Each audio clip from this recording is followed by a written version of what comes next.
The plane shuddered, and Arya Sullivan's hand instinctively moved to her swollen belly as metal groaned somewhere deep in the aircraft's bones. 6 months pregnant and broke, she was the last person who should be analyzing engine harmonics at 30,000 feet. But old habits died hard, especially when you'd spent 5 years designing the very systems that kept private jets airborne. Just turbulence, she whispered to herself, settling back into the leather seat that probably cost more than her monthly rent. If she still had an apartment to pay rent on. 3 rows ahead, Damon Steele's dark head bent over financial reports, his broad shoulders filling out his tailored suit like he owned the world. Which, considering his net worth, wasn't far from the truth. He hadn't looked at her once since she'd boarded his private jet in Denver. Not when she'd struggled with her carry-on, her pregnant body awkward and unfamiliar. Not when she'd accidentally caught his scent, that dangerous mix of cedar and dominance that had gotten her into trouble in the first place. Still don't understand why you let her on the plane, Jasper's voice carried from the front of the cabin, pitched low but not low enough. As Damon's beta and head of security, Jasper made no effort to hide his disapproval. After what happened. Enough. Damon's voice cut through the hum of the engines, Alpha Command bleeding through despite his attempt at casual conversation. She needed transport back to Seattle. End of discussion. Arya's wolf stirred restlessly under her skin, responding to that tone whether she wanted it to or not. Pregnancy had made everything worse, her senses sharper, her emotional control shakier, her omega instincts harder to suppress around dominant wolves. Especially this one. She closed her eyes and tried to pretend she couldn't hear every word of their conversation, tried to ignore the way her body betrayed her with its automatic submission response to Damon's presence. 6 months ago, she'd been Steele Aerospace's rising star, the brilliant engineer who could solve problems no one else could see. Now she was unemployed, blacklisted, and carrying a secret that could destroy what was left of her reputation. Pack trash who overstepped her bounds, Jasper muttered, thinking his voice was too quiet for her enhanced hearing to catch. The words hit like a physical blow. Arya's hand tightened on the armrest, nails digging into expensive leather. She'd heard worse over the years. Growing up in the foster system after her parents died had taught her to develop thick skin. But somehow, hearing it from Jasper while Damon sat silent stung worse than any childhood taunt. The plane shuddered again, more violently this time. Arya's engineer brain kicked into automatic analysis mode, cataloging the frequency of the vibration, the slight change in engine pitch that preceded it. Something was wrong. Not catastrophically wrong, not yet, but wrong enough that her professional instincts screamed warnings. She looked around the cabin. Damon's other pack members, 2 junior executives and a security guard, continued their quiet conversations, oblivious. Even Jasper seemed unconcerned, focused on his tablet rather than the subtle signs of mechanical distress. But Arya had spent her entire adult life listening to aircraft, learning their moods and voices, understanding the difference between normal operational sounds and the first whispers of system failure. This plane was trying to tell them something. "Excuse me," she called out, her voice stronger than she felt. "Has anyone noticed the Miss Sullivan?" Damon's voice was ice-cold formality, the kind of tone he might use with a stranger rather than someone who'd once shared his bed. "I'm sure our pilots have everything under control." The dismissal was absolute. Final. And completely typical of the man who'd fired her the morning after they'd crossed the line from professional to personal, claiming she was a distraction to his pack's stability. Arya bit back her response and turned to stare out the window at the Rocky Mountains passing below. Let them ignore her. She was just the passenger now, just the unwanted reminder of Damon's momentary lapse in judgment. If they wanted to pretend the increasingly obvious mechanical issues were just rough air, that was their choice. Another shudder, stronger this time. The plane banked slightly to the left before correcting, and Arya's enhanced hearing caught the subtle whine of hydraulic systems working harder than they should. Her wolf senses, heightened by pregnancy, picked up the metallic taste of stress in the air, the almost imperceptible change in electromagnetic fields that suggested electronic systems starting to fail. She pressed her hand to her belly, feeling the baby's restless movement. Even her unborn child seemed to sense something was wrong. "Damon," she said, louder this time, Omega instincts warring with professional knowledge. Something's not right with the aircraft systems. I can hear. Arya. Her name was a warning, delivered in that alpha tone that made her wolf want to bare her throat in submission. You're not employed by Steel Aerospace anymore. You don't need to analyze every mechanical sound. The words were designed to put her in her place, to remind her that she no longer had the right to voice professional opinions in his presence. They worked, sending a flush of shame and anger through her system that made the baby kick in response to her elevated heart rate. But they also crystallized something that had been building in her chest since the moment she'd walked onto this plane. She was done being dismissed. Done being treated like pack trash by a man who'd been happy enough to take what she offered when it suited him. Done staying quiet when her expertise could save lives. The plane gave another, more violent shudder, and this time the lights flickered.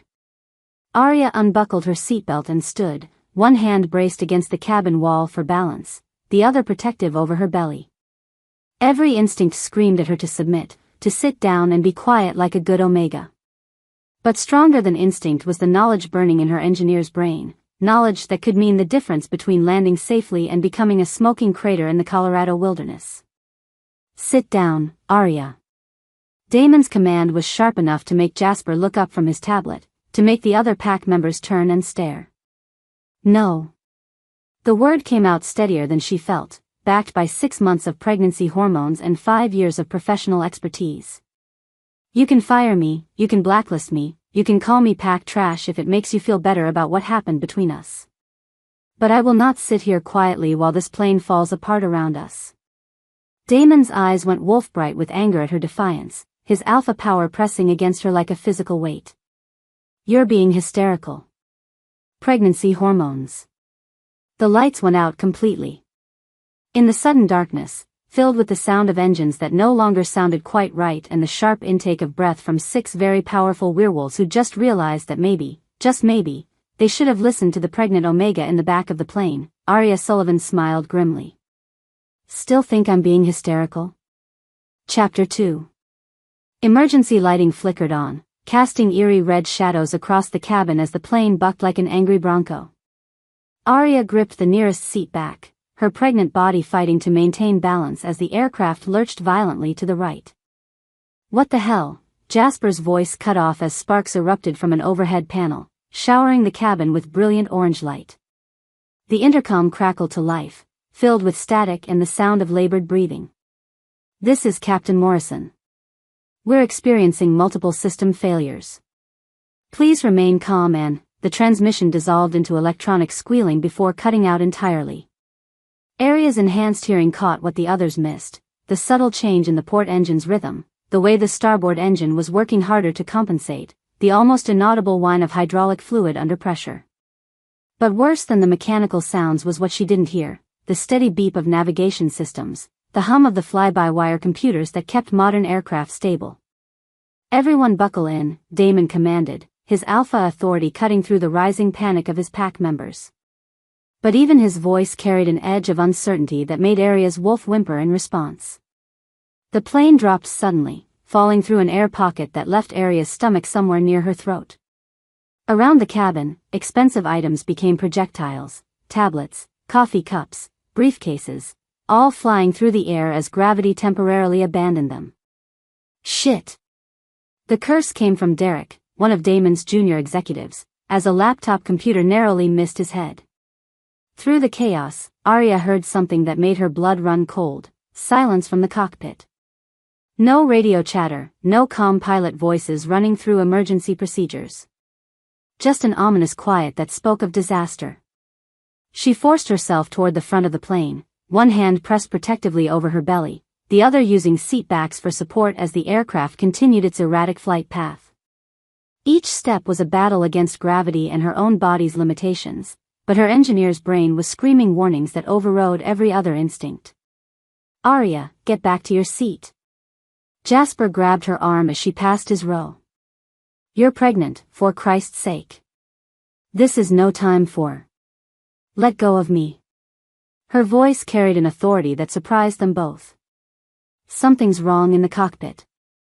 The pilots know what they're doing, Blake, Damon's security chief, said firmly.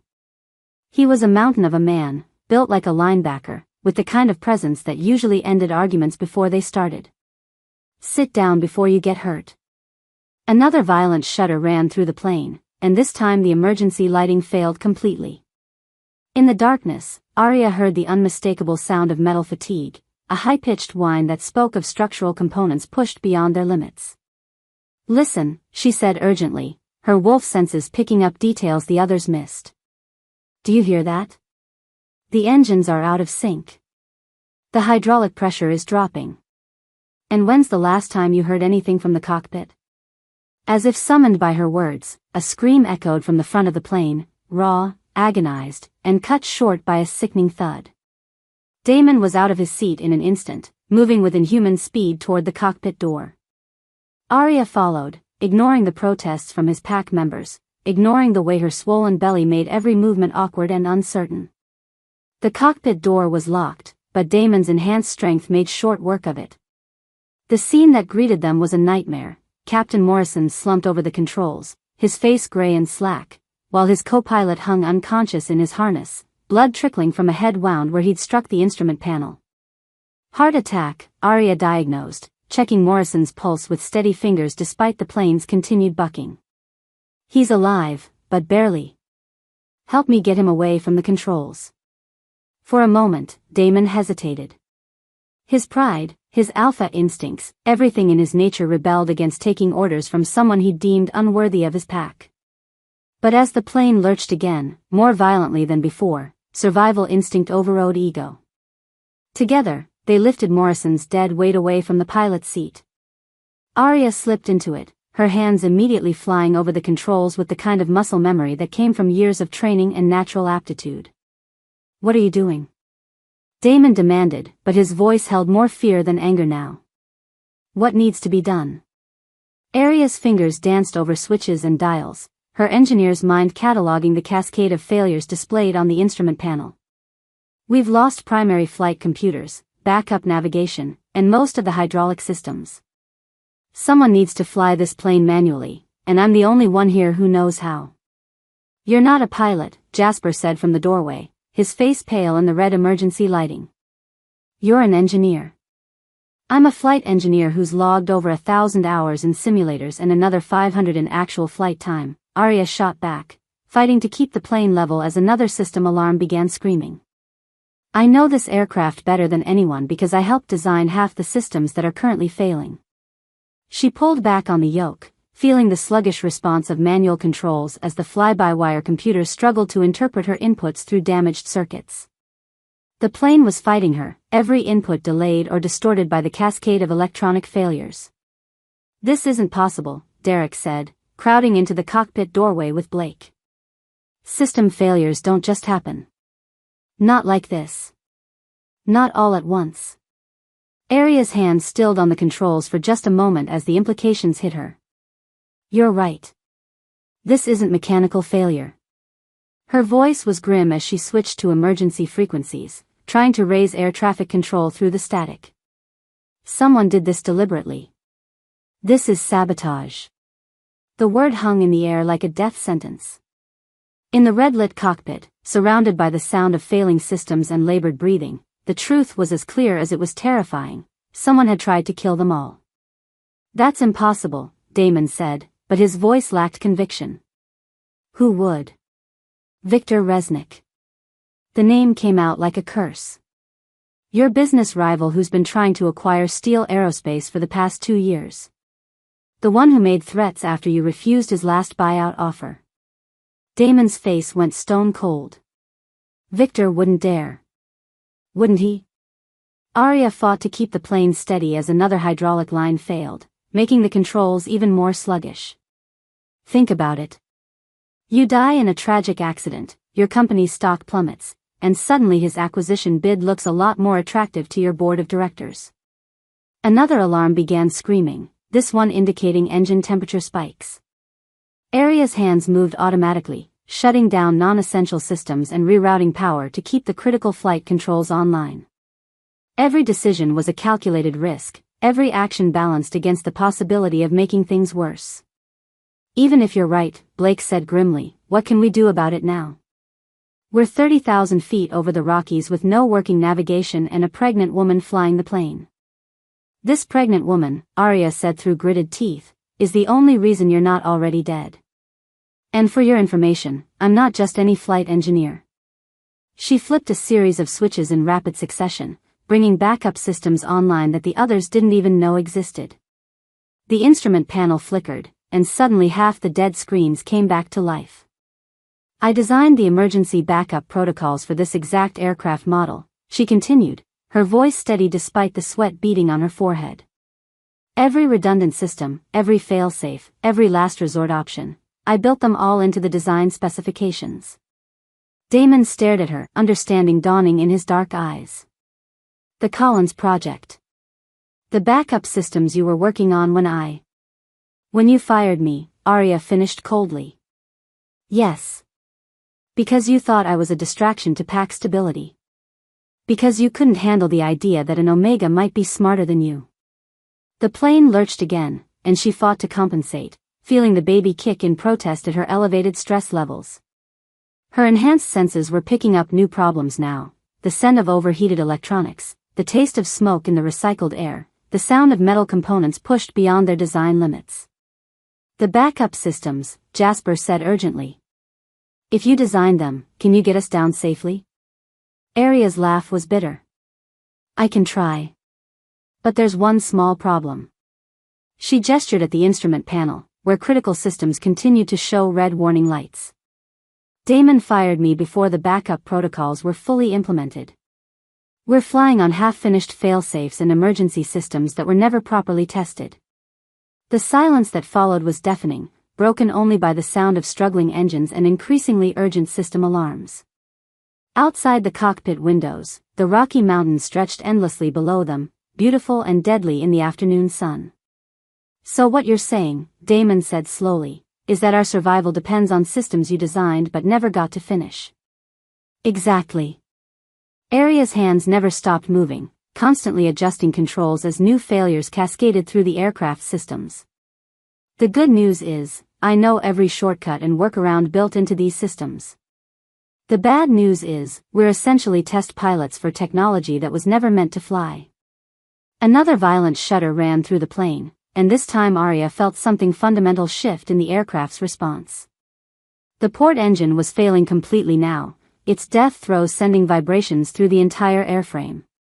Everyone needs to strap in, she said, her voice carrying absolute authority despite her Omega status. This is going to get a lot worse before it gets better. In the red-lit cockpit, surrounded by the sounds of dying aircraft systems and the unconscious bodies of the flight crew, Arya Sullivan, pregnant, fired, and dismissed as packed trash, became the only thing standing between 6 werewolves and a very permanent reunion with the Colorado mountains. Behind her, she could feel Damon's presence, his alpha power now focused not on dominating her but on the very real possibility that his pride might have doomed them all. For the first time since she'd known him, Damon's steel was completely, utterly dependent on someone else's expertise. The irony would have been funny if they weren't all about to die. Chapter 3. The altimeter was spinning downward like a broken clock, and Arya could feel the plane's death spiral in her bones. 28,000 feet. 27. 26. Each 1,000 feet lost brought them closer to the jagged peaks of the Colorado Rockies. A sharp pain lanced across her abdomen, making her gasp and momentarily lose her grip on the yoke. The plane lurched violently to the left before she could compensate, sending another cascade of sparks from the overhead panels. Braxton Hicks, she muttered through gritted teeth, forcing her hands to remain steady on the controls despite the cramping sensation. False labor, her body's way of preparing for the real thing, made worse by stress and the thin cabin air. Not now. Not fucking now. The contraction passed, but she could feel another building in the tightness across her lower back. Her enhanced senses, sharpened by pregnancy hormones, were picking up details that painted a grim picture, the metallic screech of the port engine's final moments, the subtle vibration in the airframe that spoke of structural damage, the acrid smell of burning electronics mixing with the copper scent of fear from the werewolves behind her. Altitude is critical, she announced, her voice cutting through the chaos with unexpected authority. We're losing 1,000 feet per minute. Jasper, I need you to shut down all non-essential electrical systems. Blake, check the passenger cabin for loose objects and secure anything that could become a projectile. For a heartbeat, nobody moved. They stared at her, a pregnant Omega giving orders to pack members who outranked her in every conceivable way. Then Blake nodded sharply and disappeared back into the cabin. Jasper, she snapped when Damon's beta continued to hesitate. Move. Now. The command came out with such force that Jasper's wolf actually whimpered before his human mind could catch up. He moved to the electrical panel, fingers flying over switches as he followed her instructions without question. Damon stood frozen in the cockpit doorway, his dark eyes wide with something that looked like shock. Arya, how are you? Questions later.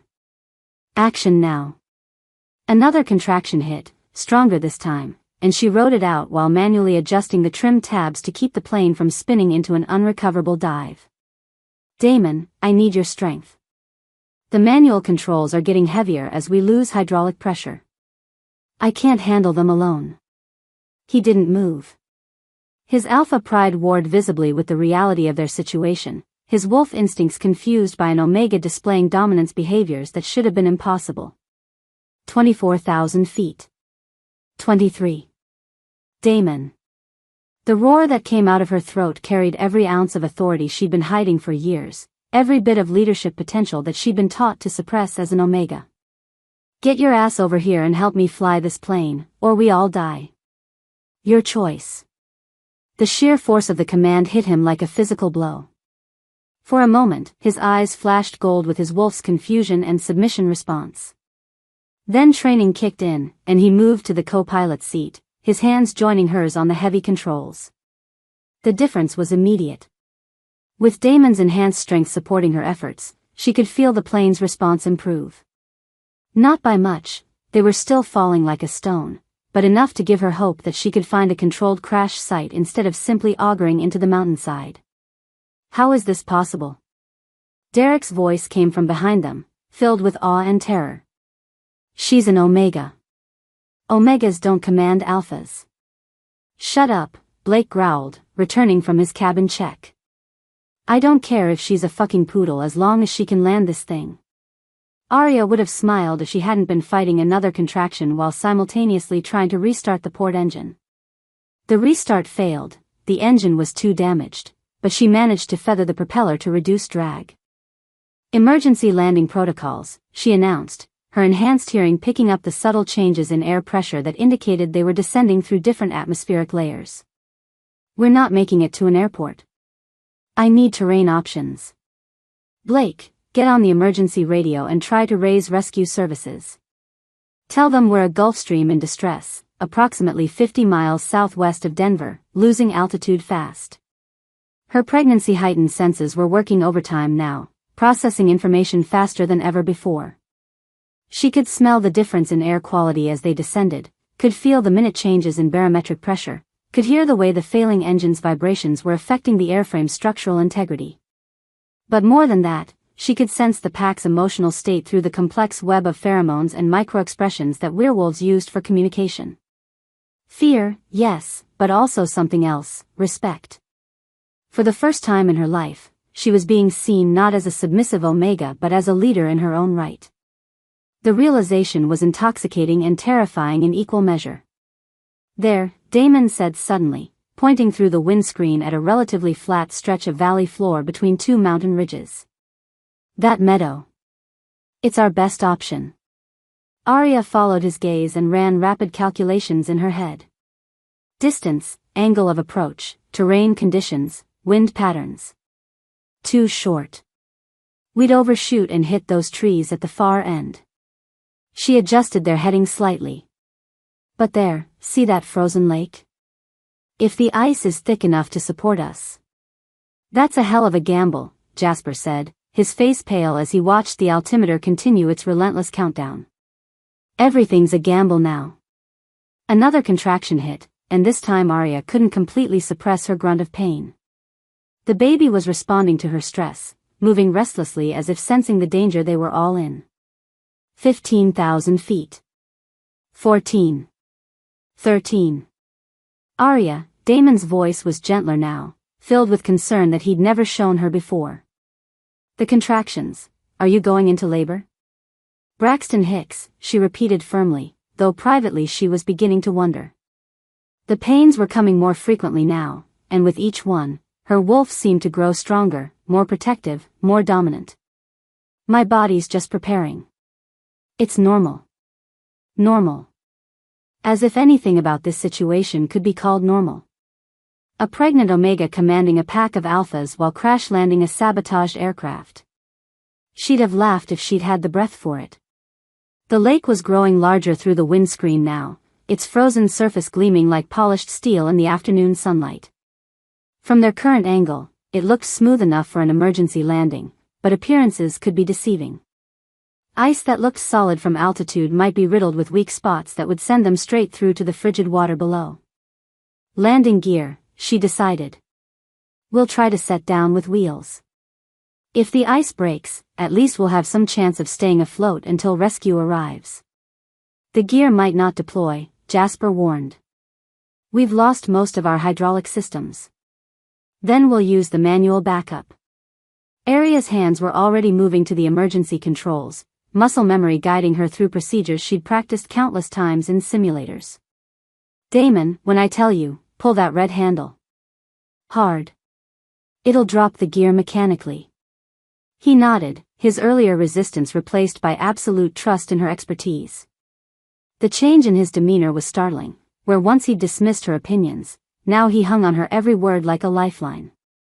10,000 feet. 9. 8. The lake filled their entire view now, and Arya could see details that made her stomach clench with fear. Pressure ridges where the ice had buckled and refrozen. Dark patches that might be thin spots or might just be shadows. No way to know until they were committed to the landing. This is it, she announced. Everyone strap in tight. We're going to hit hard. Another contraction gripped her, stronger than before, and for a moment her vision blurred with pain. The protective instincts that came with pregnancy roared to life, not just for her unborn child but for every soul on this aircraft. Her wolf surged forward, flooding her system with adrenaline and a fierce determination to save her pack. Her pack. When had she started thinking of them that way? Gear down. Now, she commanded, and Damon yanked the emergency handle without hesitation. The landing gear deployed with a mechanical thunk that they felt through the airframe. 3 green lights appeared on the instrument panel, all gear down and locked. One piece of good news in a sea of catastrophe. 5,000 feet. 4. 3. Flaps full. Cut power to the remaining engine. We're coming in hot and heavy, so brace for impact.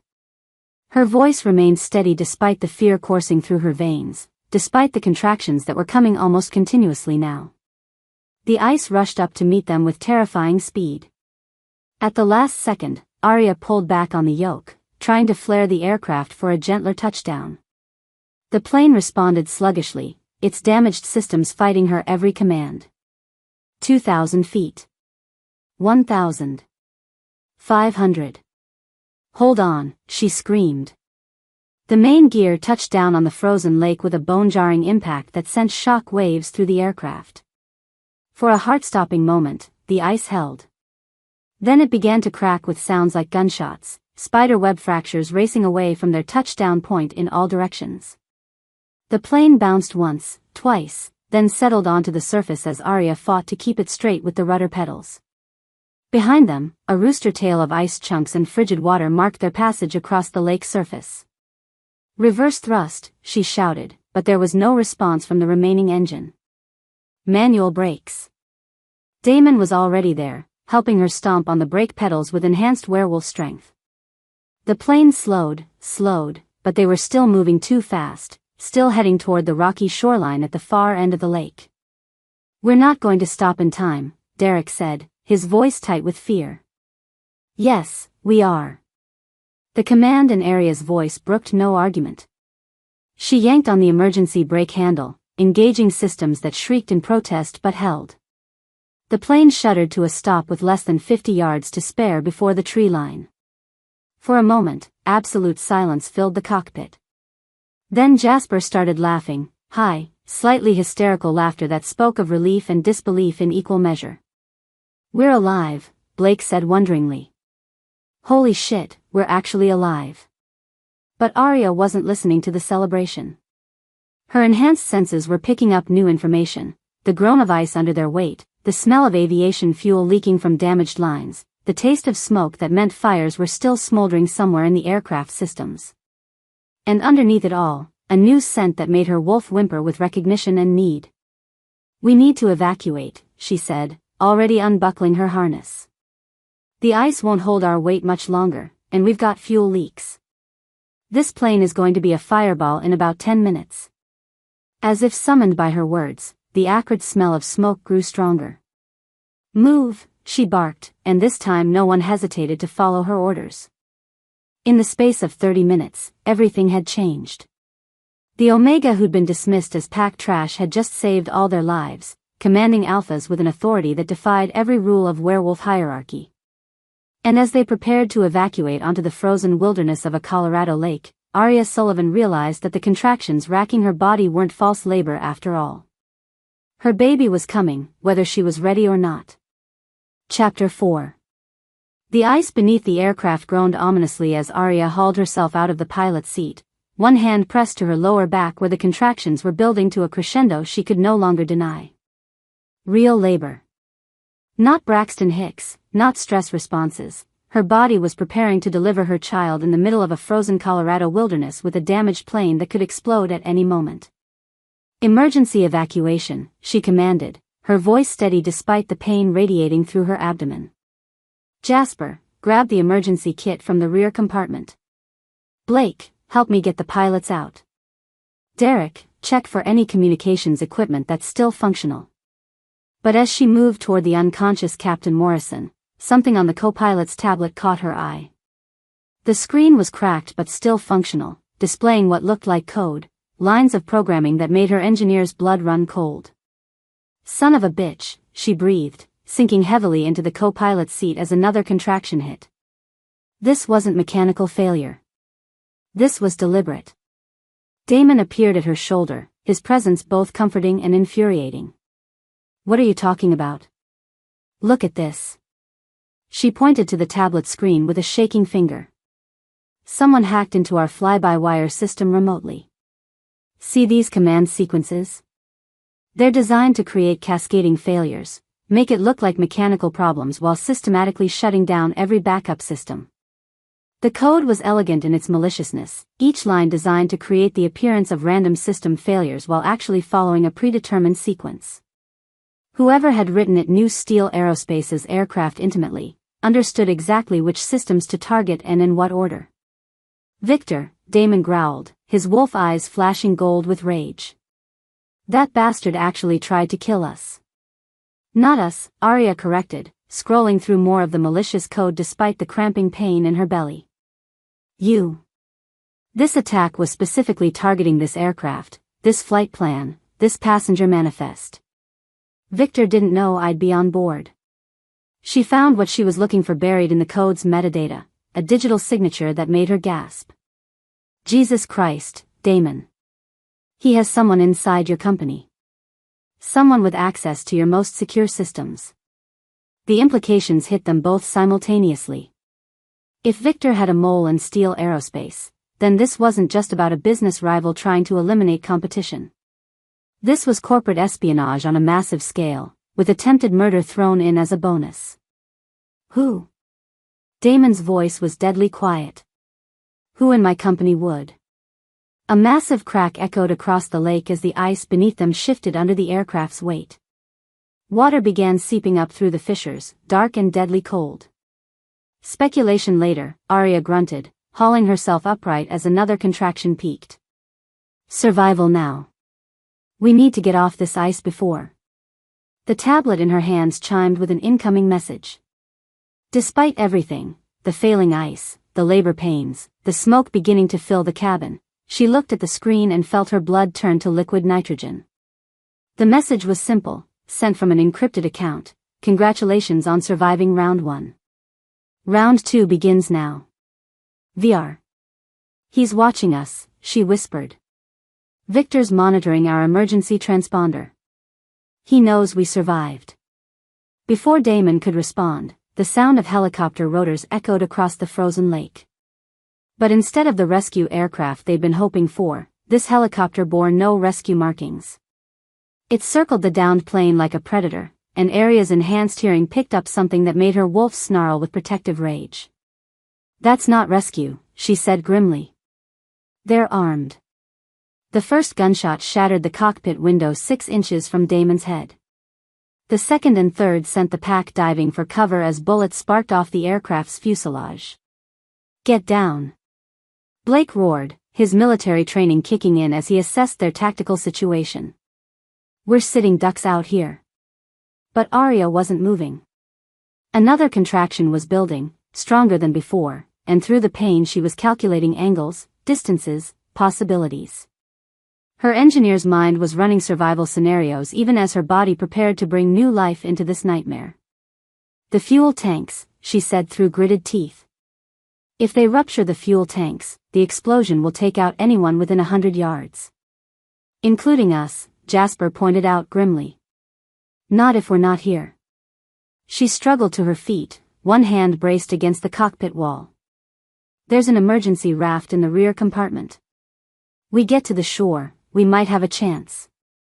Another burst of gunfire raked the aircraft, and this time Aria smelled the acrid scent of leaking aviation fuel. They were out of time. Move, she commanded, and this time her alpha voice carried such authority that even Damon didn't hesitate to follow her orders. The evacuation was chaos incarnate. Blake and Jasper hauled the unconscious pilots toward the emergency exit while Derek fought to deploy the inflatable raft. Damon stayed close to Aria, his protective instincts warring with his ingrained alpha pride as she continued to bark orders despite being in active labor. Damon, help Derek with the raft. Jasper, we need those emergency supplies. Blake, another contraction hit, stronger than before, and she doubled over with a gasp that she couldn't suppress.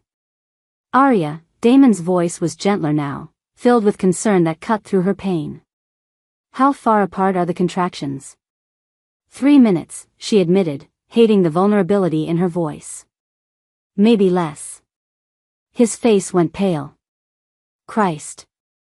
We need to get you to a hospital. Nearest hospital is 200 miles away, and in case you haven't noticed, we're currently being shot at by your business rivals' hired killers. She forced herself upright, drawing on reserves of strength she didn't know she possessed. This baby is coming whether we're ready or not. The raft deployed with a satisfying whoosh of compressed air, and Blake began helping the injured pilots toward the emergency exit. But as they prepared to evacuate, Aria heard something that made her enhanced senses scream with alarm. The helicopter's changing position, she announced. They're moving to cut off our escape route to shore. Through the shattered cockpit window, she could see the aircraft maneuvering to hover between their position and the relative safety of the tree line. Victor's men weren't just trying to kill them, they were hurting them, forcing them into a kill zone where there would be no survivors to tell the tale. We need a distraction, she said, her mind racing despite the pain radiating through her body. Something to draw their attention while we make for shore. I could try to get the engine running, Derek suggested. Make them think we're trying to take off again. No good. The engine's too damaged, and they'll see through it in seconds. Aria's hands moved over the aircraft's remaining systems, looking for anything that could give them an edge. But there is something. Her fingers found the controls for the aircraft's emergency beacon system, a powerful transmitter designed to guide rescue aircraft to crash sites. Normally it broadcast a simple distress signal, but Aria had helped design modifications that could turn it into something much more useful. What are you doing? Damon asked as she began rapidly inputting commands. Improvising. Her fingers flew over the controls even as another contraction built. This beacon can be overloaded to create an electromagnetic pulse. Won't be big enough to damage their helicopter, but it might screw with their electronics long enough for us to reach shore. And if it doesn't work? She looked up at him with eyes that held no illusions about their chances. Then this baby is going to be born in a war zone, and Victor Resnick is going to get exactly what he wanted. The words hung between them like a loaded weapon. But underneath the tactical discussion, Arya could see something else in Damon's expression, a dawning awareness that made her wolf whimper with longing and fear. "Arya," he said quietly, his voice barely audible over the sound of rotor blades and distant gunfire. "The baby. Could it be?" Another contraction hit before she could answer, but the question was written in his eyes, in the way his hands automatically moved to support her, in the protective stance his body took without conscious thought. 7 months ago, she managed when the pain subsided. "Your office. After the emergency board meeting when you thought the Peterson acquisition was falling through." His face went white. The night before I fired you." "The same." She met his gaze steadily, refusing to look away from the shock and growing understanding in his dark eyes. "One night, Damon. One mistake that changed everything. Why didn't you tell me?" The question came out as barely a whisper, but it carried the weight of months of pain and rejection. Why hadn't she told him? Because she'd been a coward. Because she'd been afraid of being dismissed as a gold digger trying to trap a billionaire alpha. Because she'd known that his pride would never let him acknowledge a child with someone he considered beneath his social status. "Because you called me pack trash," she said simply. "Because you fired me for being a distraction. Because you made it clear that someone like me could never be worthy of someone like you." The truth hung between them like a blade, cutting through months of pride and prejudice and willful blindness. Around them, the sounds of their dire situation continued, the groan of shifting ice, the whir of helicopter blades, the acrid smell of leaking fuel. But in this moment, the only thing that mattered was the look of dawning horror and regret in Damon's eyes. "Jesus," he breathed. "Arya, I'm sorry." She laughed bitterly, then gasped as another contraction peaked. "Save it for after we survive this. Right now, I need you to follow my orders and help get your pack to safety. Can you do that, or is your alpha pride still more important than our lives?" The challenge was deliberate, designed to cut through his shock and force him to make a choice. Pack leader or partner? Alpha dominance or shared survival? Pride or love? For a heartbeat, she thought he might retreat back into the cold authority that had defined their previous relationship. Then he nodded, his jaw set with determination. "Tell me what you need." "I need you to trust me," she said, her hands already moving to overload the emergency beacon. "I need you to follow my lead, even if every instinct you have screams against it. And I need you to get ready to carry me if this baby decides to make its appearance before we reach safety." He nodded again, and this time there was no hesitation, no wounded pride, no alpha posturing. Just a man preparing to follow the orders of the woman he'd wronged, the woman carrying his child, the woman who might be their only hope of survival. "Beacon overload in 10 seconds, she announced to the others. "When the EMP hits, we move fast and hard for the shore. Blake, you take point. Jasper, cover our 6. Derek, help with the pilots. And Damon." She looked at him as another contraction built, her wolf recognizing his complete submission to her authority for the first time in their tumultuous history. "Damon, you stay with me. No matter what happens, you stay with me." "Always," he said, and the simple word carried the weight of a promise that went far beyond their current crisis. The beacon reached critical overload, and the world exploded into electromagnetic chaos as 6 werewolves and 2 unconscious humans fled across cracking ice toward an uncertain future, led by a pregnant Omega whose alpha commands had just rewritten the rules of pack hierarchy forever. Chapter 5. The electromagnetic pulse from the overloaded beacon sent Victor's helicopter spinning out of control for precious seconds, long enough for Arya to feel a small surge of victory even as another contraction nearly brought her to her knees on the cracking ice. The victory was short-lived as gunfire resumed, bullets sparking off the ice around their feet as they ran for the tree line. "Move, move, move." Blake shouted, his military training evident as he laid down covering positions while helping carry Captain Morrison toward the distant shore. But Arya could feel her body betraying her with each step. The contractions were coming faster now, less than 2 minutes apart, and the baby was dropping lower in her pelvis with each jarring movement across the uneven ice. Her wolf senses, heightened to painful intensity by the labor process, picked up every detail of their desperate flight, the metallic taste of fear in the air, the way the ice groaned under their combined weight, the approaching scent of a winter storm that would bury them all if they didn't find shelter soon. "There," Damon called out, pointing toward a break in the tree line where the frozen lake fed into a narrow valley. "That ravine, it'll give us cover from the helicopter." Arya nodded, unable to speak as another wave of pain crashed over her. But as they ran, her enhanced hearing caught something that made her blood run cold, the distant howl of wolves. Wild ones, drawn by the scent of blood and violence, their pack instincts triggered by the chaos. "We've got company," she managed between gasps. "Local pack.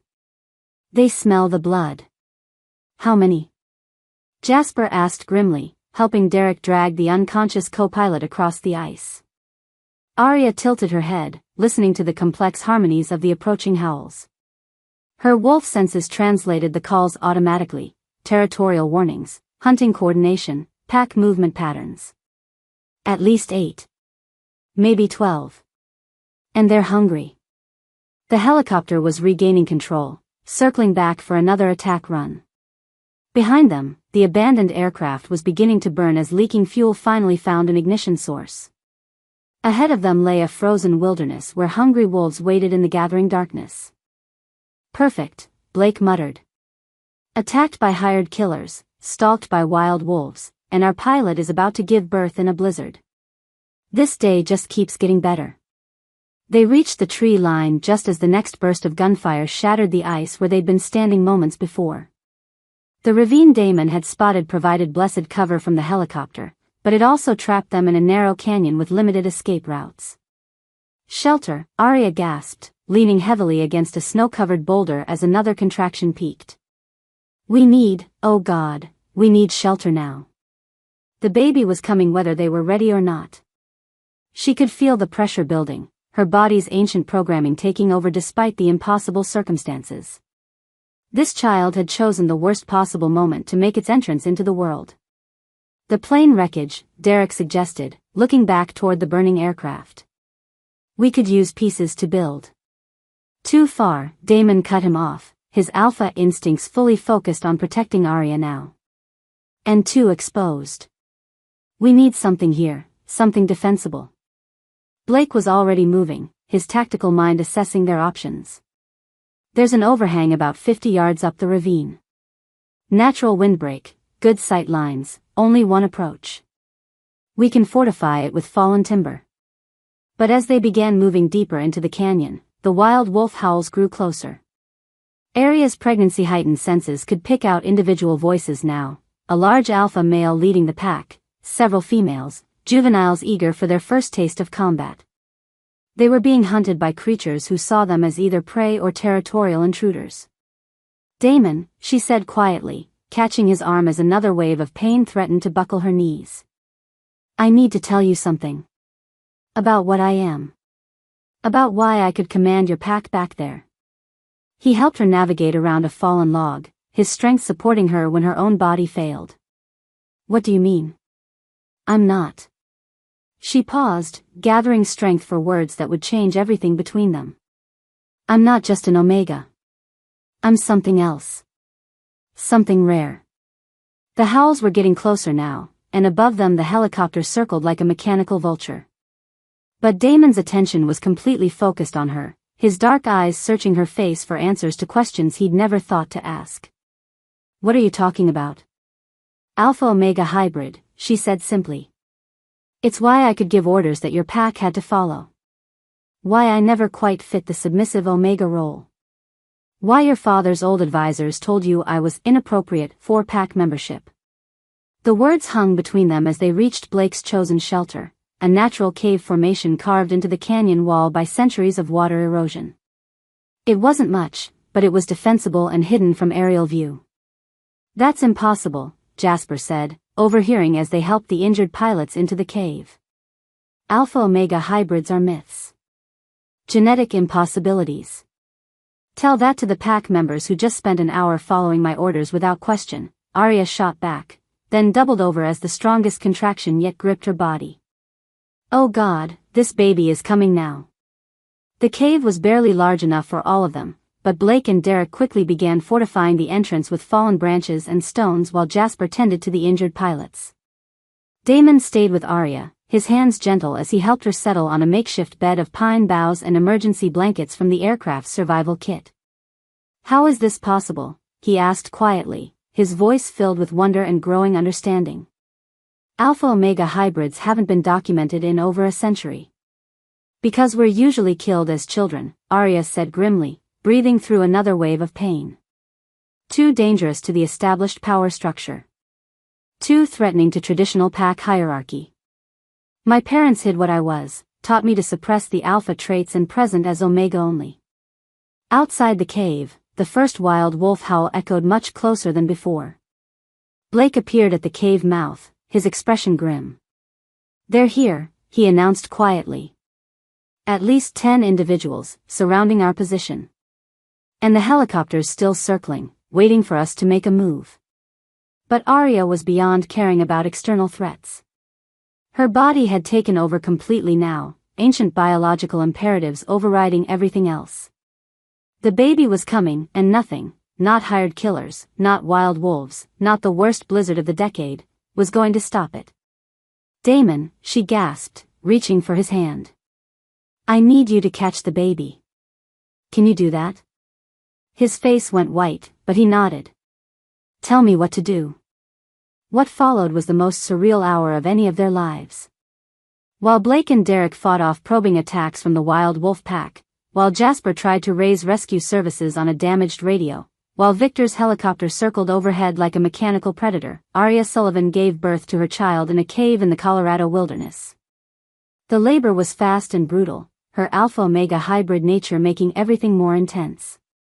Her wolf pushed forward during the worst contractions, golden eyes flashing as ancient protective instincts flooded her system. But it was Damon who anchored her, his steady presence and gentle hands guiding her through each wave of pain. "I can see the head," he said wonderingly, his voice filled with awe despite their desperate circumstances. "Arya, you're incredible. You're..." His words cut off as the baby slipped into his waiting hands, a tiny, perfect human child with a shock of dark hair and features that were unmistakably his own. For a moment, the cave was filled with absolute silence except for the baby's first, outraged cry. Then the impossible happened. The newborn in Damon's hands began to shimmer, its human form wavering like heat distortion. Before any of them could process what they were seeing, the baby shifted, tiny human limbs becoming even tinier wolf paws, human cries becoming high-pitched puppy whimpers. "Jesus Christ," Blake breathed from the cave entrance. "It's a shifter. A newborn shifter." But Arya was staring at Damon's face, watching as understanding and recognition flooded his features. The baby, their baby, was shifting between forms with the unconscious ease of someone whose dual nature was already perfectly balanced. And the scent that rose from the tiny wolf pup was unmistakably pack, unmistakably family, unmistakably his. "She's mine," he whispered, tears streaming down his face as he looked between the shifting baby and Arya's exhausted but triumphant expression. "She's really mine." The pack bond that snapped into place was like a physical thing, invisible chains of connection and responsibility that bound all three of them together in ways that transcended simple genetics. Arya felt it settle into her bones, warm and permanent and absolutely right. "Emma," she said softly, reaching for her daughter as the tiny wolf pup shifted back to human form. "Her name is Emma." Outside the cave, the wild wolves had gone silent, not because they'd left, but because they sensed something that made their own pack instincts retreat. An Alpha-Omega hybrid had just given birth to what might be the most powerful werewolf child born in generations, and the ancient magic that surrounded such events was enough to make even hungry predators think twice. But Victor's helicopter was still circling, and the storm that had been threatening all day was finally beginning to deliver on its promise. Snow began falling in thick, heavy flakes that would soon make rescue impossible and turn their shelter into either a sanctuary or a tomb. "Radio's working," Jasper announced quietly, trying not to disturb the new family. "But rescue services say the storm's going to ground all aircraft for at least 3 days. We're on our own until it passes." Damon looked up from his daughter, their daughter, his face showing a transformation that went far beyond the physical. The cold, arrogant alpha who had dismissed Arya as pack trash was gone, replaced by someone who understood that true strength came from protecting what mattered most. "Then we survive," he said simply. "All of us. Together." As if to emphasize the point, little Emma shifted again. Tiny wolf pup form curled trustingly in her mother's arms while her father stood guard at the cave entrance. Outside, the wild wolves began to howl again, but this time, Arya's enhanced senses detected something different in their voices. Respect. Recognition. The acknowledgement that something extraordinary had just taken place in their territory. The Alpha-Omega hybrid had given birth, and the very fabric of pack hierarchy would never be the same. Chapter 6. 5 days into their ordeal, Arya woke to the sound of Emma's soft whimpering and the smell of fresh meat cooking over their carefully maintained fire. Her body still ached from childbirth, every movement a reminder of what she'd endured, but the sharp, debilitating pain of those first days had settled into a manageable soreness that allowed her to think clearly again. Daemon knelt by the fire, turning what looked like rabbit meat on improvised spits, his expensive suit long since abandoned for practical clothes scavenged from the emergency supplies. The transformation in him over the past week had been remarkable. Gone was the cold, commanding alpha who'd dismissed her as pack trash. In his place was a man who checked on her every few hours, who brought her water without being asked, who watched Emma sleep with an expression of wonder that never quite left his face. "How did you catch them?" she asked quietly, careful not to wake the baby who dozed against her chest in the sling Blake had fashioned from emergency blankets. "Patience," Daemon replied, not looking up from the fire. "Something I never thought I had much of until this week." The irony wasn't lost on her. The billionaire alpha who'd built an empire through aggressive business tactics and dominant pack leadership was learning patience from hunting rabbits in the Colorado wilderness. Meanwhile, she, the dismissed Omega employee, had become their tactical coordinator, planning everything from watch schedules to resource allocation while recovering from childbirth. "Jasper and Derek should be back soon," she said, checking the rough sundial Blake had carved into a flat stone. "I sent them to scout that ridge line we spotted yesterday. If there's a way down into the next valley, we might find a ranger station or at least better shelter." Daemon nodded, finally looking at her with those dark eyes that had haunted her dreams for months. "You've thought of everything, haven't you? Supply rotation, defensive positions, rescue alternatives. Even injured and nursing a newborn, you're still 10 steps ahead of the rest of us."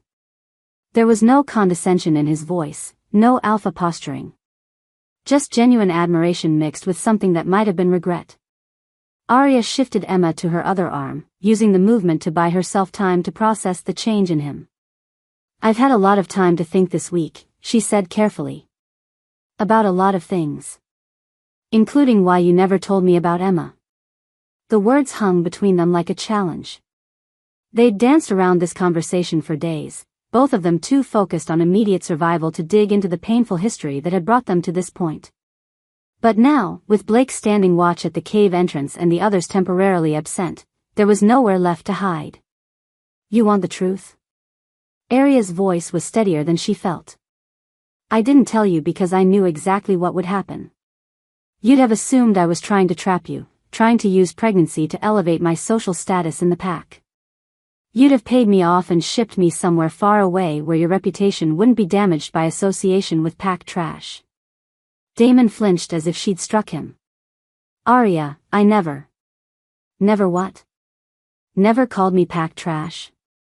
Never fired me the morning after we slept together. Never made it clear that someone from my background could never be worthy of someone from yours." Her words were quiet but they cut deep, each one a carefully aimed reminder of the pain he'd caused. Emma stirred in her arms, sensing her mother's emotional turmoil through the pack bond that connected all three of them. "I was protecting the pack," Daemon said weakly. "My advisors said." "Your advisors said what they always say about anyone who threatens the established order." Arya's voice carried the weight of years of suppressed anger. "That I was inappropriate. That I didn't know my place. That someone with my background could never understand the responsibilities of pack leadership." She shifted Emma again, then fixed Daemon with a stare that made his wolf whimper with guilt. But here's what your advisors never told you, Damon. Here's what you never bothered to learn about my poor background before you decided I wasn't worthy of your precious pack. The fire crackled between them as she gathered her strength for words that would change everything. I wasn't born poor. I wasn't raised in the foster system because my parents abandoned me or because they were pack outcasts. I was orphaned at 6 years old when the Riverside Pack was destroyed in a territorial war, a war that started because your father's policies cut off their access to traditional hunting grounds. Damon's face went white. That's impossible. The Riverside Massacre was over 20 years ago. There were no survivors. There was one. Arya's voice was steady now, backed by the authority that came from surviving the unsurvivable. One little girl who watched her parents die protecting pack lands that your father's coalition had declared forfeit. One child who spent the next 12 years in human foster care because the werewolf community wanted to pretend the Riverside Pack had never existed. The revelation hit him like a physical blow. She could see him processing the implications, understanding finally why she'd never quite fit the submissive Omega role, why she'd challenged his authority at every turn, why his pack instincts had always recognized something different about her. You're Riverside royalty, he breathed. Your parents were the alpha pair. We're being the operative phrase. Her laugh was bitter. Hard to claim royal bloodlines when your entire pack has been wiped out and the werewolf community pretends it never happened. Easier to just blend in, keep your head down, and try to build a life with whatever skills you can develop. Emma began to fuss, and Arya automatically shifted to nurse her, the simple act of nourishing her daughter giving her strength to continue the conversation that was 20 years overdue.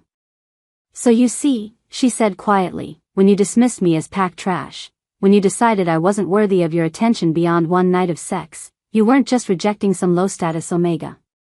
You were completing what your father started, the complete erasure of the Riverside Pack from werewolf history. The silence that followed was deafening.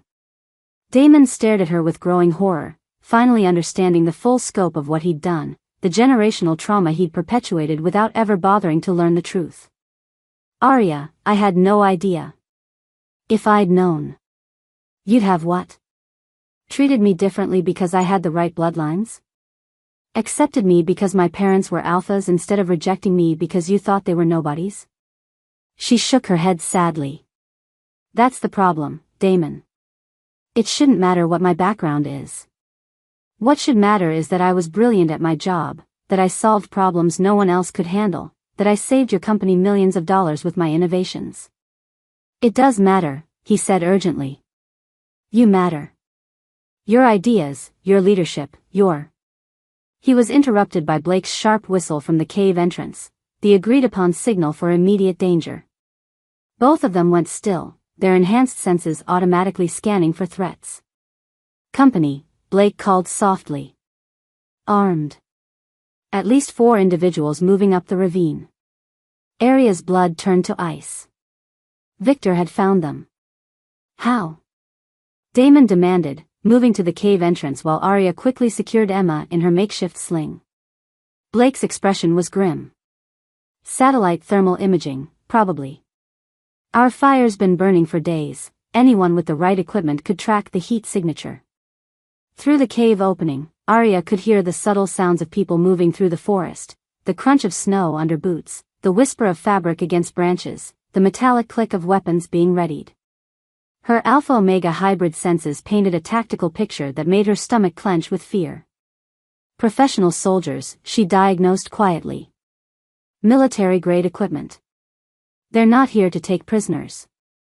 Emma chose that moment to shift in her sleep, her tiny human form flickering briefly into wolf pup shape before settling back. The brief transformation sent out a pulse of pack magic that would be detectable to any werewolf within a quarter mile. They know we're here, Damon said, his own wolf responding to the newborn's unconscious display of power. And they know we have a shifter child. The implications were terrifying. A newborn werewolf, especially one born to an Alpha-Omega hybrid, would be incredibly valuable to someone like Victor. Not just as leverage against Damon, but as a weapon that could be raised and trained to serve his purposes. Options? Blake asked, his military mind already running tactical scenarios. Arya closed her eyes, letting her enhanced senses map their surroundings. 4 armed hostiles approaching from the south. Steep canyon walls to the east and west. A narrow game trail leading north toward higher ground, but that would mean traveling through open snow where they'd be vulnerable to sniper fire. We run, she decided.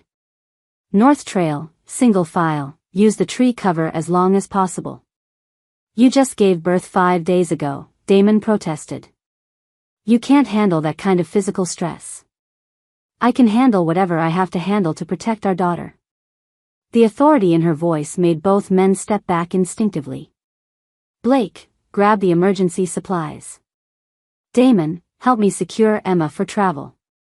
We move in 60 seconds. But as they prepared for desperate flight through hostile wilderness, the sound of gunfire erupted from somewhere behind them in the forest. Not the controlled shots of professional soldiers, but the rapid automatic fire of people under attack. Jasper and Derek, Damon said grimly. Victor's men found them first. Through the pack bond that connected all of Damon's wolves, they could feel the distant echo of fear and pain. 2 of their own were fighting for their lives somewhere in the frozen wilderness, and there was nothing they could do to help. We go now, Arya commanded, slinging Emma across her chest and checking that the baby was secure. Blake, take point. Damon, rear guard. We get to high ground and then we figure out how to help the others. As they slipped out of the cave that had been their sanctuary, Arya felt the familiar surge of alpha authority that had gotten her fired from Steel Aerospace. But this time, she didn't suppress it. This time, she let her wolf take full control, let her hybrid nature manifest in ways that would have terrified Damon's advisors. Because Viktor Resnick had made one critical mistake in his hunt for vengeance, he'd threatened her child. And there was no force in heaven or earth more dangerous than an Alpha-Omega hybrid protecting her young. Behind them, the sounds of battle grew closer as Viktor's mercenaries closed in. Ahead of them lay treacherous mountain terrain and the slim hope of escape. And between them and freedom stood the question that had haunted their relationship from the beginning. Could a man who'd been raised to rule learn to follow? Could an alpha who'd built his identity on dominance accept that sometimes the strongest leader was the one who knew when to step aside? As they climbed toward the snowy ridge line with armed killers in pursuit, Arya realized that their survival, and their future as a family, depended on Damon finding the courage to answer that question correctly. Chapter 7. The helicopter that descended into the mountain clearing carried more than just Viktor Resnick and his mercenaries. It carried 20 years of buried secrets, corporate ambition, and the kind of generational hatred that could only end in blood. Arya crouched behind a fallen log, Emma pressed against her chest in the makeshift sling, while Damon and Blake took positions on either side of their improvised defensive line. Her body still ached from childbirth, every movement a reminder of her physical limitations, but her mind was crystal clear as she analyzed their tactical situation. 6 armed mercenaries.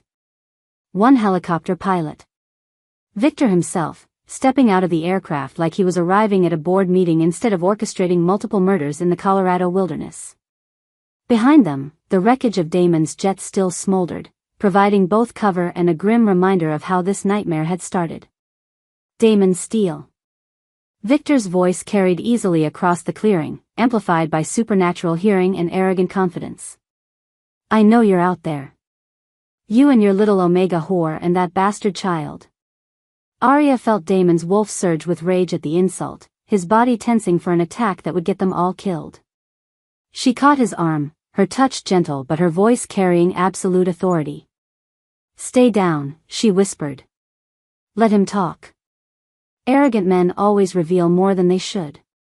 Through the pack bond that connected all 3 of them, she felt Emma's restless stirring as the baby sensed the danger surrounding them. But her daughter's wolf instincts were already showing remarkable sophistication. Instead of crying or shifting, she remained perfectly still, as if she understood that silence meant survival. I have a proposition for you, Steele, Viktor continued, his men fanning out in a standard search pattern that Arya recognized from Blake's military training. Sign over controlling interest in Steel Aerospace to my consortium, formally abdicate your pack leadership, and I'll make your deaths quick and clean. The helicopter's rotors had stopped, but the engine was still running, a detail that Arya filed away as potentially useful. Viktor was confident, but not confident enough to commit to staying long. That suggested he was either on a tight timeline or concerned about outside interference. Of course, Victor added with casual cruelty, the child will be coming with me. A newborn shifter with Alpha-Omega hybrid genetics? She'll be incredibly valuable for my breeding programs.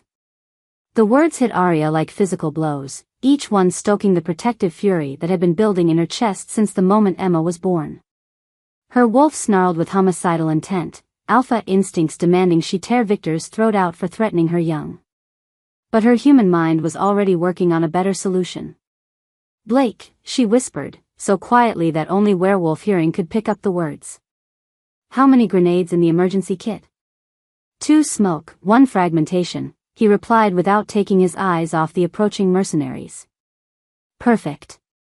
Her fingers moved to the small device she'd been carrying since the crash, the emergency radio that Jasper had partially repaired. But instead of using it for communication, she'd been using it for something else entirely. Damon, I need you to trust me completely. Can you do that? He looked at her with eyes that held no trace of the arrogant alpha who'd dismissed her months ago. Always. When I give the signal, I want you to stand up and announce our surrender. Make it loud, make it dramatic, and keep Victor talking as long as possible. Arya, what are you? Trust me. She pressed a final sequence of buttons on the modified radio, then slipped it back into her jacket.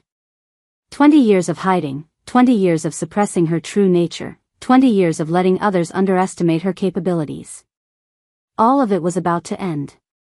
Damon rose slowly from behind the log, his hands visible and empty, the picture of defeated submission. Victor. I'm here. The mercenaries immediately focused their weapons on him, red laser dots dancing across his chest like deadly fireflies. Victor smiled with the satisfaction of a predator who'd finally cornered his prey. Excellent. Now, where are the others? The Omega and the child? Safe, Damon replied, moving slowly into the clearing with his hands raised. But I want your word that they won't be harmed if I surrender. Victor laughed, the sound echoing off the mountain walls like breaking glass. You're hardly in a position to negotiate, Steel. But I'll tell you what, I'll make the Omega's death quick if you sign the papers without any more dramatics. Papers? Damon was playing his part perfectly, keeping Victor focused and talking while Arya made her final preparations. Corporate transfer documents, PAC abdication forms, you're will leaving everything to my shell companies. I've been planning this hostile takeover for months, but the plane crash gave me a much more elegant solution than a protracted legal battle. Each word was being picked up by the modified radio in Arya's jacket, transmitted via emergency frequencies to every air traffic control station and rescue service within 100 miles. By now, Victor's confession to corporate sabotage and attempted murder was being recorded by multiple agencies. But that wasn't the only recording device she'd been using. You know, Victor continued, clearly enjoying his moment of triumph, when I hired that hacker to plant malware in your aircraft systems, I never expected the crash to be survivable.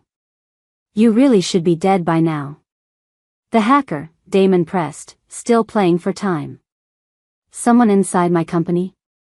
You're head of IT security, actually. Magnificent irony, don't you think? The man responsible for protecting your digital assets was the one who sold you out. Victor's smile was predatory. Though I suppose it helps that I've been blackmailing him over his gambling debts for the past 2 years. Arya's enhanced hearing picked up the sound of approaching footsteps. The mercenaries were closing in on Blake's position. Time was running out. She rose from behind the log with Emma clutched protectively against her chest, every movement calculated to appear weak and defeated. Don't hurt him, Victor. Please. Victor's attention snapped to her with laser focus, his eyes lighting up with the kind of hunger that made her wolf snarl with protective rage. Ah, the famous Omega engineer. The little nobody who thought she could fly with the alphas. I'm nobody, she agreed quietly, moving closer to the center of the clearing. Just pack trash who got lucky for a while. Pack trash indeed. Victor's voice dripped with contempt. Though I have to admit, your technical skills impressed me. That backup system design you created? It would have been revolutionary if Steel here hadn't been too proud to implement it properly.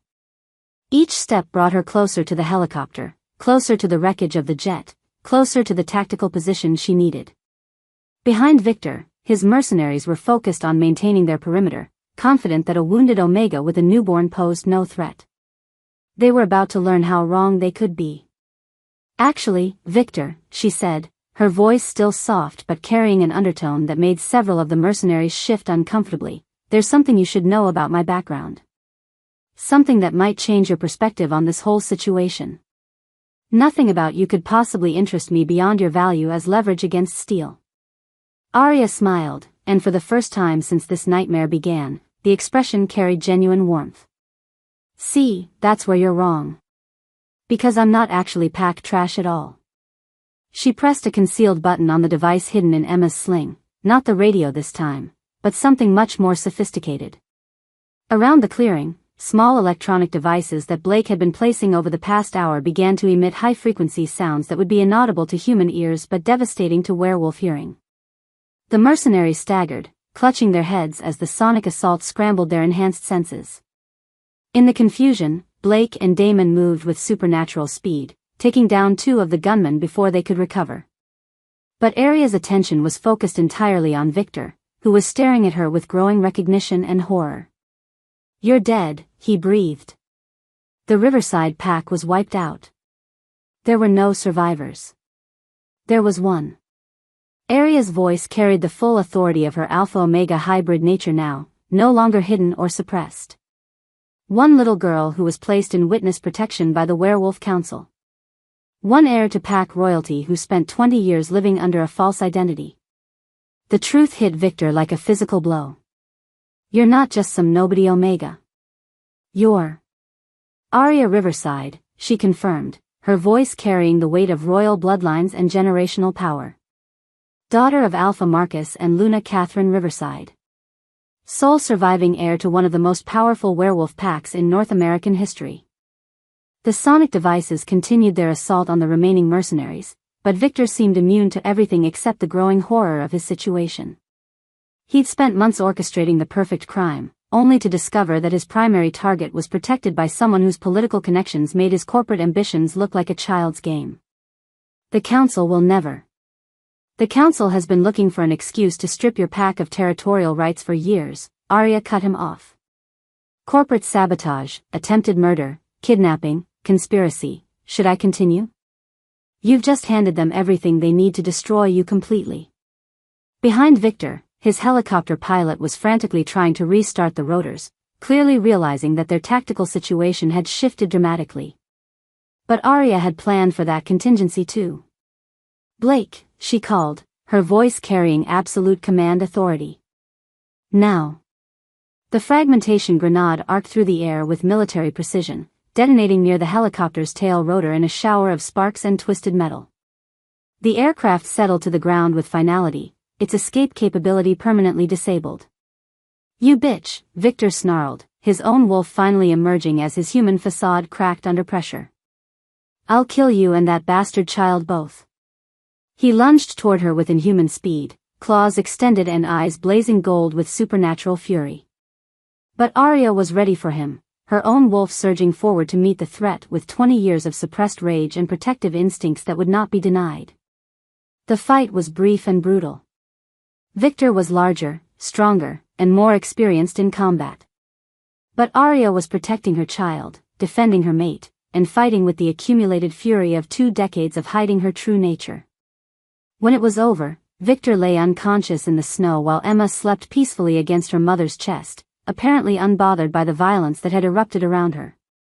"Jesus," Blake said wonderingly, staring at Arya with new respect. "Remind me never to get on your bad side." But Damon was looking at her with something beyond respect, beyond admiration.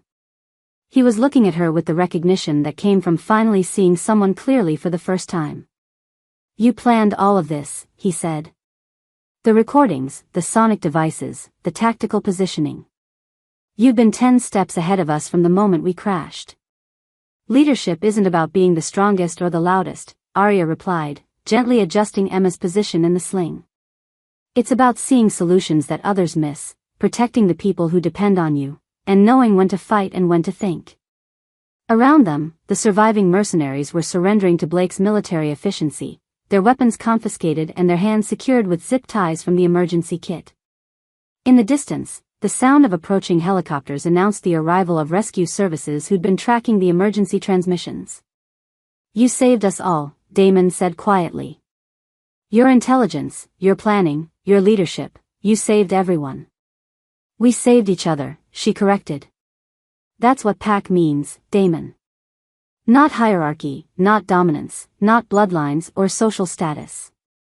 It means everyone contributes what they can, everyone protects what matters, and everyone has value regardless of where they came from." As the rescue helicopters settled into the clearing and federal agents began processing the scene, Arya realized that this was only the beginning. Victor's attack had exposed corruption in both the corporate and werewolf worlds that would take years to untangle. Her true identity would bring political complications that she'd spent 20 years avoiding. But for the first time since she was 6 years old, she wasn't hiding anymore. The last heir of the Riverside Pack had finally come home.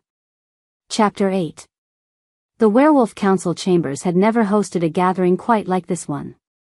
Representatives from over 30 packs filled the ancient stone amphitheater, their voices creating a low rumble of anticipation and disbelief as they waited for confirmation of rumors that had been spreading through the supernatural community for weeks.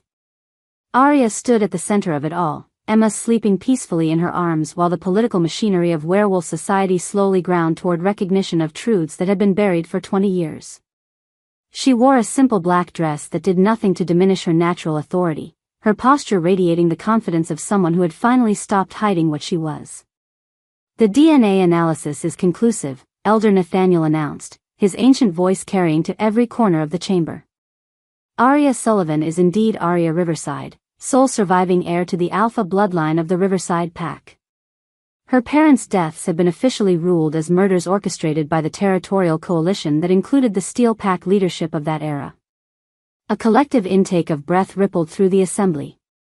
Beside Arya, Damon stood with his head bowed, the weight of his family's historical guilt visible in every line of his body. His father's policies hadn't directly ordered the Riverside massacre, but they had created the political climate that made it inevitable. Furthermore, Elder Nathaniel continued, "The Council recognizes her claim to all territorial rights, business holdings, and pack alliances that belonged to the Riverside Pack at the time of their destruction." The numbers were staggering. What had seemed like a poor background to Damon's advisors was actually an inheritance worth hundreds of millions of dollars, territorial claims spanning 3 states, and political connections that made the Steel Pack's influence look provincial by comparison. "Holy shit," Jasper whispered, then immediately looked embarrassed for speaking out of turn in the sacred chambers. But Arya barely heard him. Her attention was focused on the small group of werewolves seated in the front row, the handful of Riverside Pack survivors who had thought themselves the last of their kind.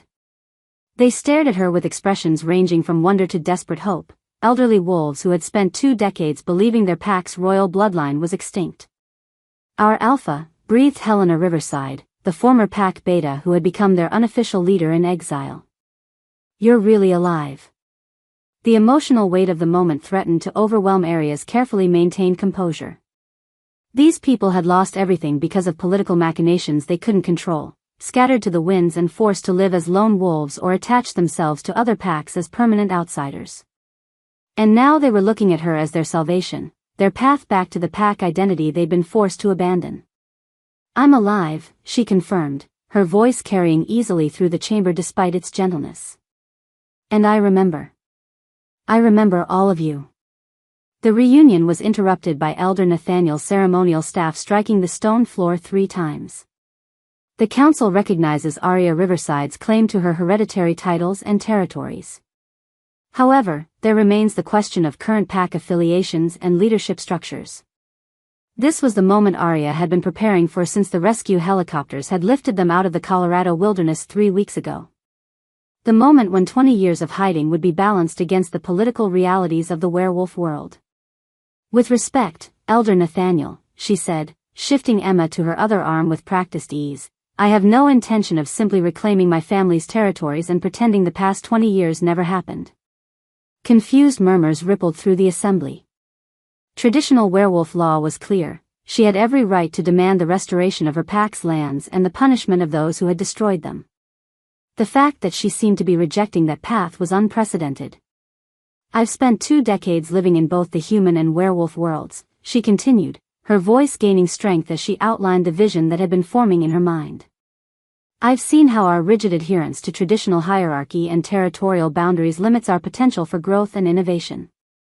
She turned to face Damon, her expression soft but her words carrying the weight of absolute certainty. 3 weeks ago, Damon Steele offered me a position as his equal partner, in business, in pack leadership, and in life. The chamber fell silent as everyone waited to hear her response to what was essentially a public marriage proposal from one of the most powerful alphas in North America.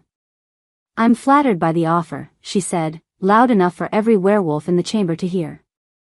But I have a counter-proposal. Damon's eyes widened slightly, but he nodded for her to continue. Over the past 3 weeks, he had learned to trust her judgment completely, even when he couldn't see where she was leading. I'll accept your partnership, she announced, but not as your equal. I'll accept it as your alpha. The declaration hit the chamber like a physical force. Traditional werewolf hierarchy simply didn't work that way. Alphas didn't submit to other alphas, especially not male alphas submitting to females. The very suggestion challenged centuries of established power structures. But Arya wasn't finished. I want full leadership of both the Steel Pack and the reformed Riverside Pack, she continued, her voice carrying the authority that had saved all their lives in the wilderness. I want controlling interest in Steel Aerospace, with Damon serving as my business partner and second-in-command. And I want a formal mating ceremony that makes it clear to both the human and werewolf worlds that the traditional power structures are changing. The silence that followed was deafening. Every eye in the chamber was focused on Damon, waiting to see how one of the most dominant alphas in their society would respond to such an unprecedented challenge to his authority. Damon looked at her for a long moment, his dark eyes holding no trace of the arrogant alpha who had dismissed her as pack trash 8 months ago. Then, slowly and deliberately, he dropped to one knee in front of her. I accept your terms, he said, his voice carrying to every corner of the chamber.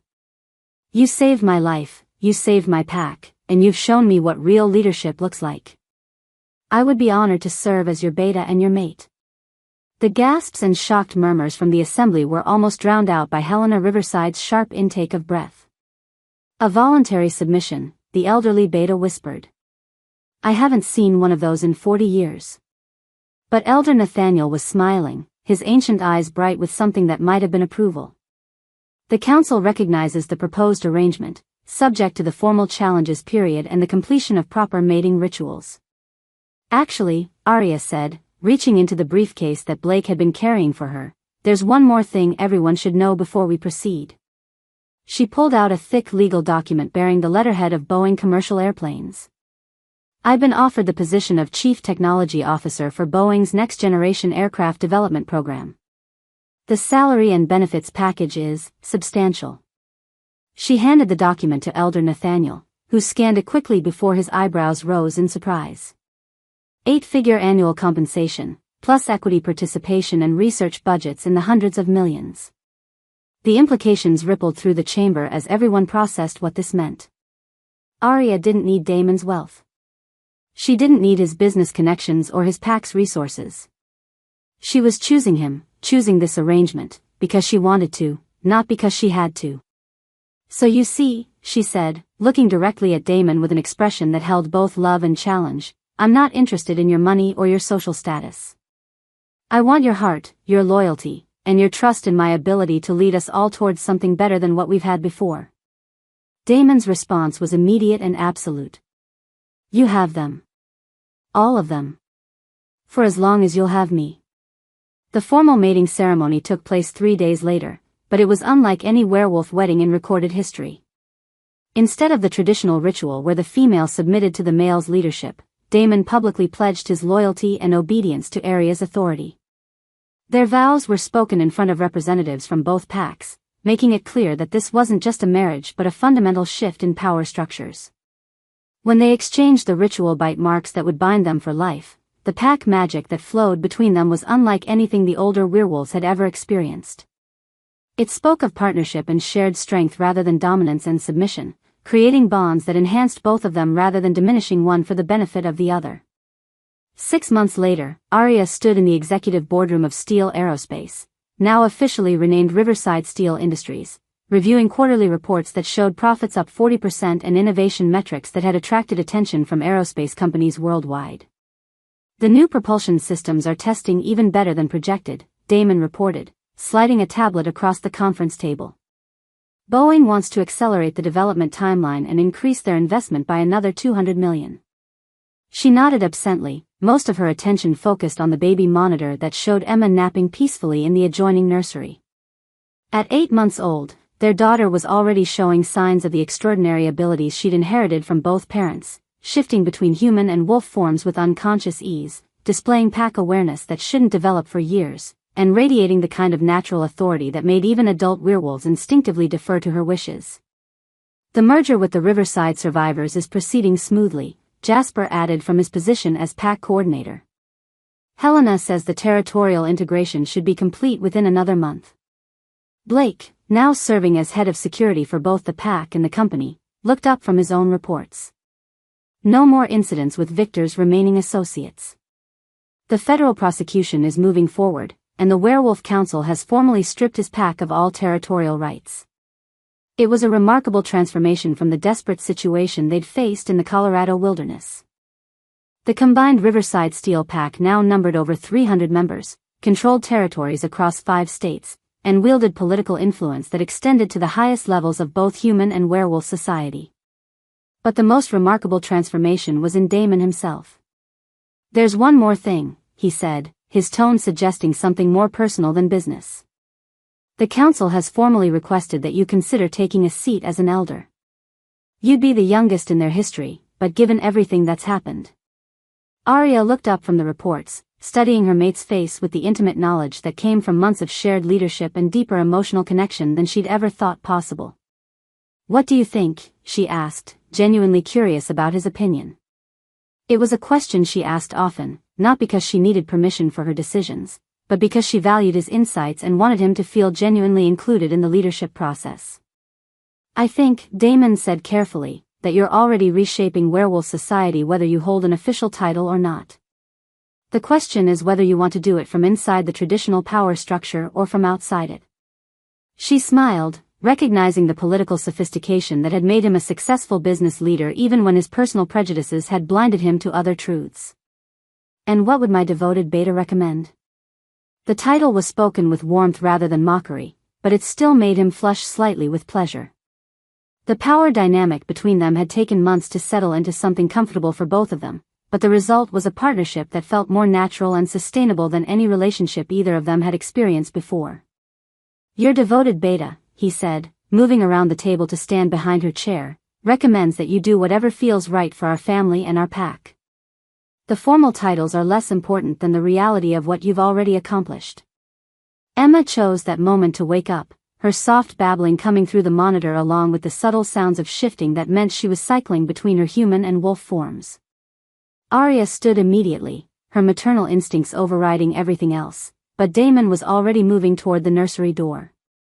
"I'll get her," he said, then paused to look back at his mate with an expression that still held traces of wonder even after all these months. "Have I mentioned lately that I love watching you run the world?" "Only every day," she replied, but her smile took any sting out of the words. "And I love watching you figure out that strength isn't about domination. It's about building something together that's greater than what either of us could achieve alone." As Damon disappeared into the nursery to collect their daughter, Arya turned back to the report spread across the conference table. Profit margins, innovation metrics, territorial boundaries, pack politics. All of it was important, but it was also just the foundation for something much larger. Emma's laughter echoed from the nursery, followed by Damon's deeper chuckle as he played with their daughter. The sound made Arya's heart clench with happiness and hope for a future that looked nothing like the painful past that had brought them all together. Outside the boardroom windows, the Seattle skyline stretched toward mountains that no longer held memories of survival and desperation, but instead promised adventures yet to come. And in the nursery, a baby who carried the bloodlines of 2 powerful packs was learning that strength came not from dominating others, but from the love and trust that bound families, chosen and born, together. The new Alpha Order had begun, and it was nothing like what anyone had expected. It was better. Thank you for listening to this story. Like, share and subscribe for more.